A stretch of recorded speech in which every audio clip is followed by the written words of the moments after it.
And welcome, everyone. This is the safest social media show.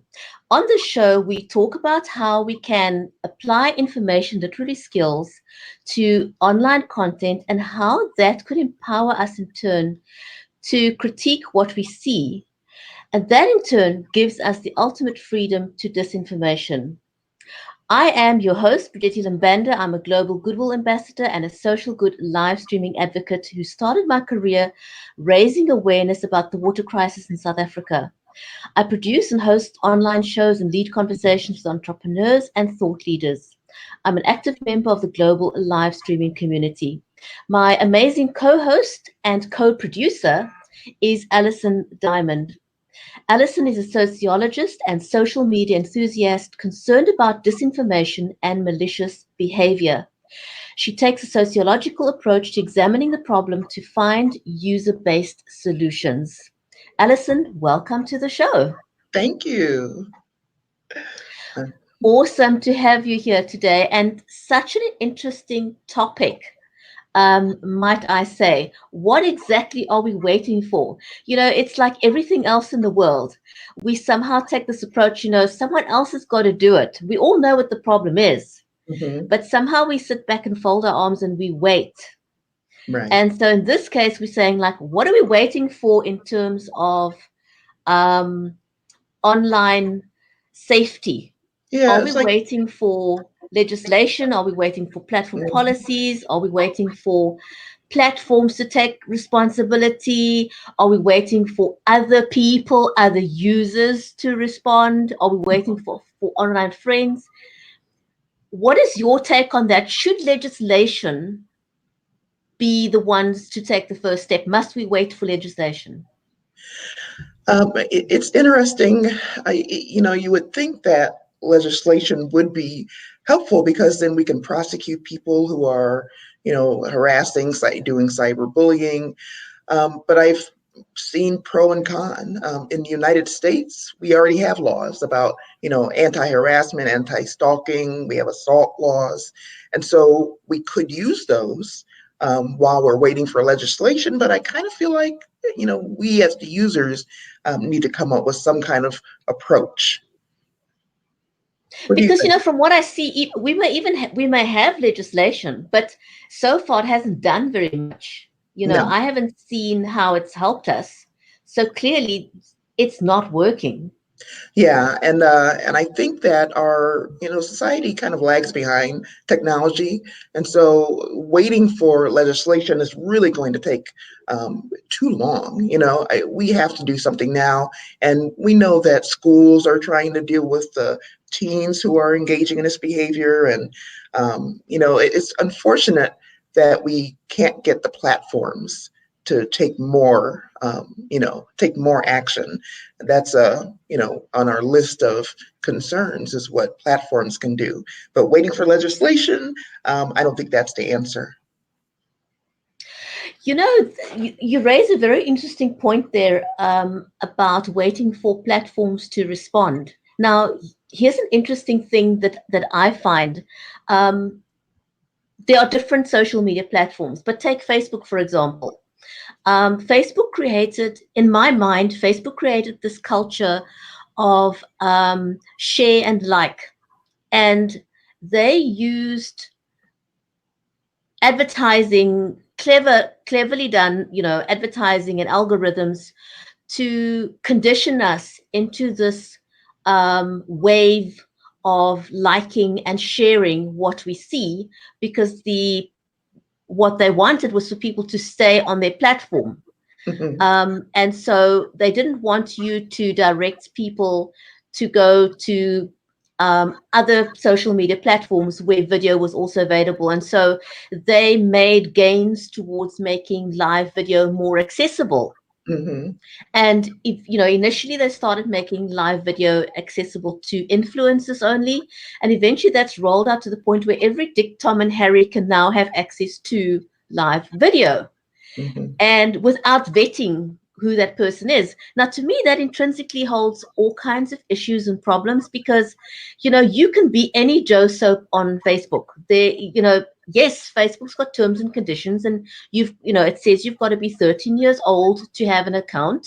Hmm. um, and that if you're under the age of 13, you're not permitted to even have an account. But you know what, kids ask, there's no way currently that Facebook can vet who you actually are. They're not doing any kind of vetting. I'm going to give you one example. We had an Okay. example a while ago of a young girl who was still at primary school. I'm not sure what you call that in the US. Probably um, elementary school. or middle school or something like that. Yeah. But anyway, she was, I think she was roughly about 13, 14 years old, not older than that, maybe even 12. But in any case, it turns out, we thought that she was abducted, and there was this wild, um, countrywide lookout for her, notices, all kind of thing. We thought she was abducted.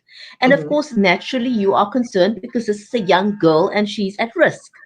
And so basically, we had this manhunt out for her, and it turns out what had happened is that she had created a fake Facebook profile in addition to the one that her friends and family knew about.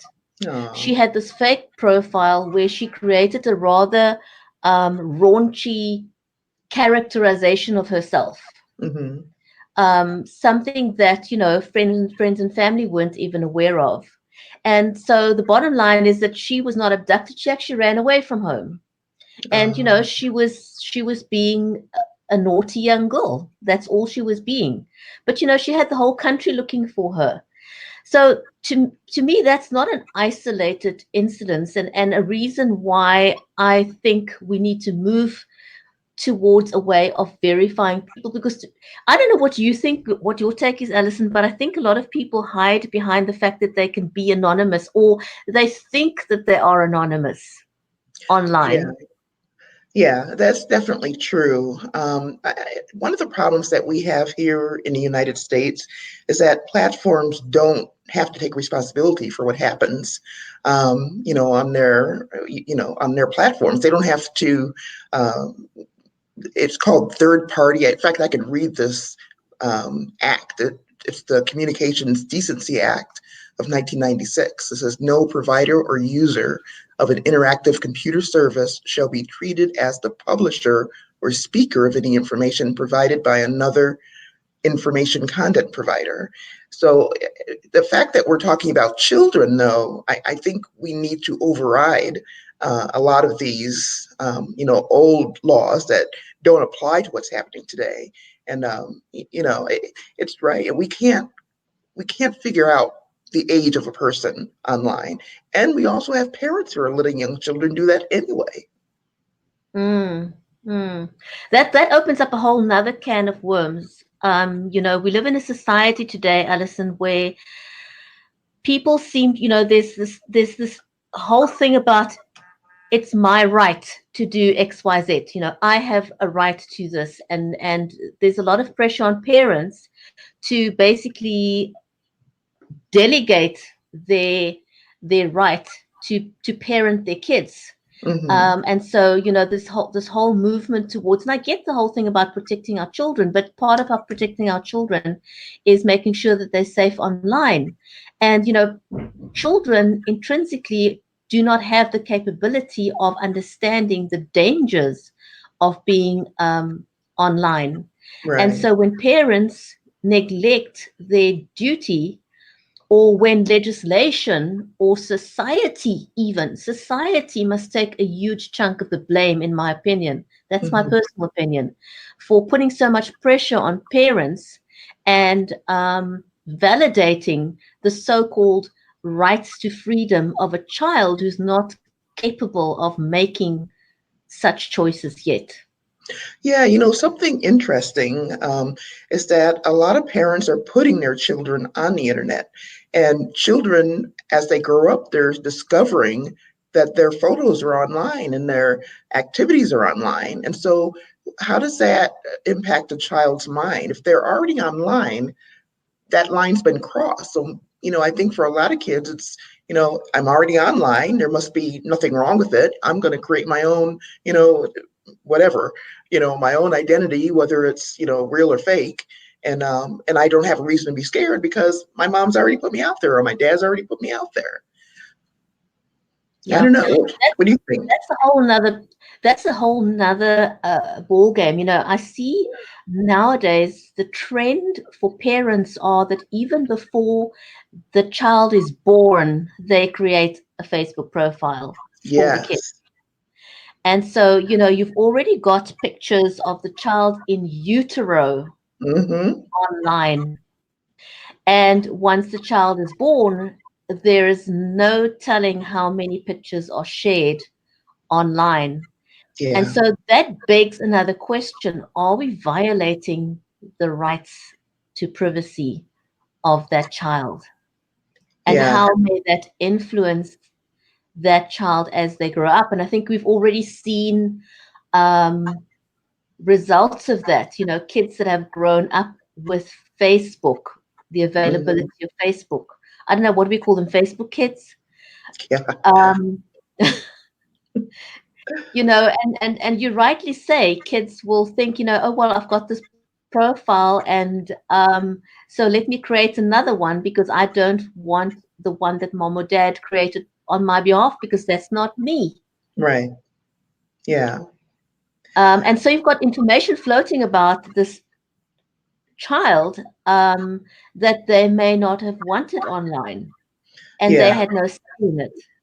And the problem with that is with pedophiles and all kinds of weird people lurking on the internet, there's no telling how that information can be used. I want to use one example, and Mhm. this is a grown man. I don't know if you know Joel Com. He's a very well recognized leading social um, entrepreneur. Yes. And um, Joel has a problem where almost daily he is fighting fake profiles. Mm. I mean, he is such a well-known personality. He's Yeah. a world sought after speaker. Mm-hmm. He speaks at social media marketing world. He gets engagements worldwide. So this is an adult man who is extremely well known, and he has a problem with people stealing his identity on a daily basis. Yeah. Yeah. Yeah, I know that there are parents who, when their children get to be a certain age, will fulfill their child's wish and remove those pictures from the internet because they did not get that child's permission ahead of time. So, that's I would urge every parent to take those images off because just like Joel Comm and all other celebrities and a lot of models, for example, those photos are used for who knows what, and even advertisements. I've seen a real story where these marketers, these products, people like could be perfumes or makeup or clothing or fitness, a lot of health ads. They will actually find images online of everyday people like you and me and use that photo for their advertisement and saying this person proves that this product works. And I mean, imagine how shocking it would be to see your child or your own photo being used for advertising. That's what happens. So we do have to protect our children, and we do need to make sure our own images just check once in a while and make sure that things are safe. And that's a whole topic by itself about how to do that, but it's probably something we should address. Yeah, yeah. It absolutely is a huge problem. And I saw something very interesting, and I don't think I want to really dive into it now, but I Hmm. think for a future conversation, we could definitely look at this as well. I saw a video just before we went online of how artificial intelligence is used to make a real person look like someone else Hmm. while they're on television. And that to me was scary, on Yeah, how that could be applied to spread fake news. sure. And you just saw what happened with, our president, Trump, tweeting a manipulated video of, Nancy Pelosi. I don't know if you saw that, but I didn't see that yet, no. well, it was a manipulated video meant to make her look as if she could not speak clearly. Had her stumbling through her words and, tripping over her words. And it was done to, question her ability to lead. And other people, conservatives, jumped into the fray, and even his attorney, his personal attorney, Rudy Giuliani, made a comment about what's wrong with Nancy Pelosi, and quickly deleted it. But you can see that if the president is tweeting manipulated videos, that's an issue, and we've got major platforms with totally different responses. Facebook refused to take it down. They said that they were limiting its ability to be shared, but not preventing it. And YouTube was the only platform that took it down, removed it. Twitter didn't even say anything. Right.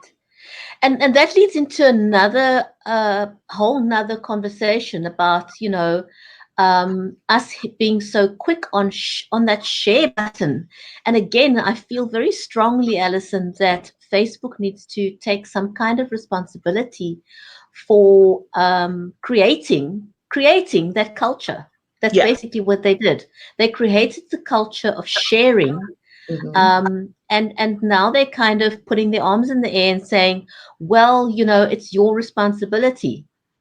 Yeah. um, so they're reneging on something that they started, that Hmm. literally indoctrinated people with. And Yeah. yeah, so where does one draw the line when it comes to self policing? And my take on that is that, all things are lawful. It may be lawful, but is it right?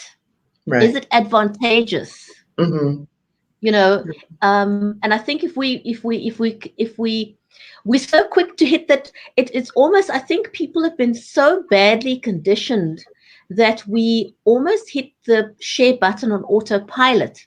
Yes, But I if we can agree. teach ourselves to just take that second and consider, is it good? Hmm. How is it going to affect the person that's the subject of that information or video that you're sharing? Hmm. Hmm. And my thing is, I always want to remind myself that if I share something about someone, how would I feel if that was my son or my husband or my brother or my mother or my sister? Hmm. Yeah. How would I feel? Because whoever you're sharing about is someone's sister, is someone's mother, is someone's child. Yep. Yeah. And I think we forget our humanness, for want of a better word.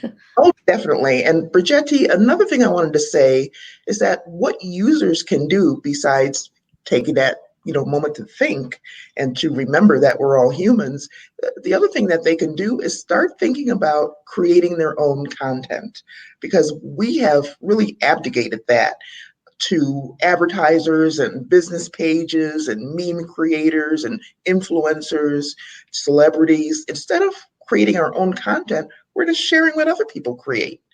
And what happened to, putting up pictures of your holiday? What happened to telling a joke or asking, questions to provoke a conversation amongst your friends, keeping up with one another, talking about what happened in the community? That kind of thing seems to be falling by the wayside because we're so busy sharing. Right.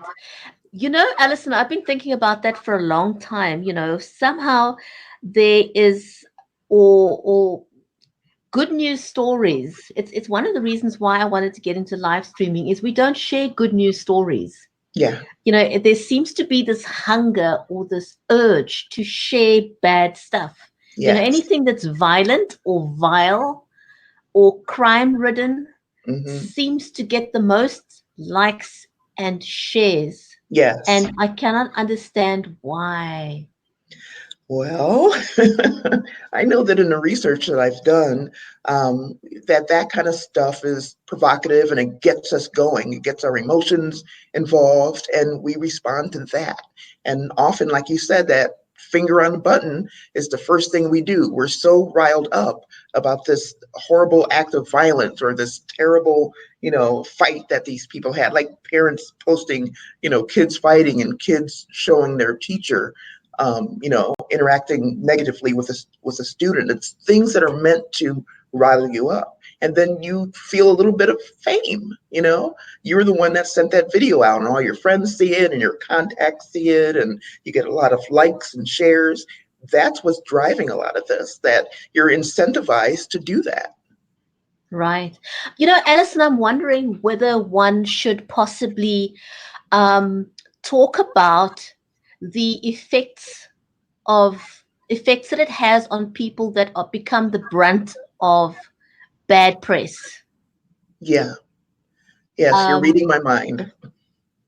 I think perhaps we should address that in another conversation. We're virtually out of time now, but I Hmm. think that would make a great conversation. And perhaps if one opens up that conversation, if we can highlight how damaging it is when fake news and fake stories Hmm. are shared, or if we share something when people were in a bad space or a bad moment, Hmm. and I Yeah. think people forget sometimes to think that they are human too, and if they have a failing, how would they feel about their failing being shared publicly on a video?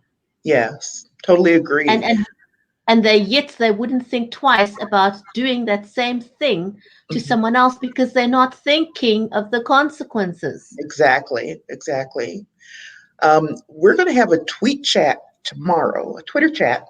It's going to be at 12:30 Pacific time, 3:30 Eastern, and 7:30 UTC. And what will it be in Johannesburg? I think that is 9:30 in Johannesburg, South Africa.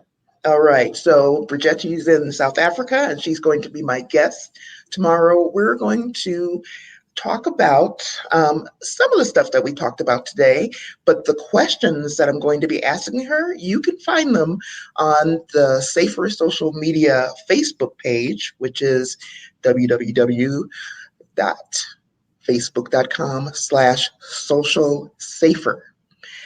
Get a sneak peek of those questions. You can prepare your answers, and then you can join us for the Twitter chat tomorrow. Awesome. Thank you so much for joining us, everyone, and wish you a great day further. Alison, this was fantastic and look forward to our conversation again next week. Yes, I look forward to talking to you tomorrow as well and putting together our next podcast. Fantastic. Thank you, everyone, and goodbye for now.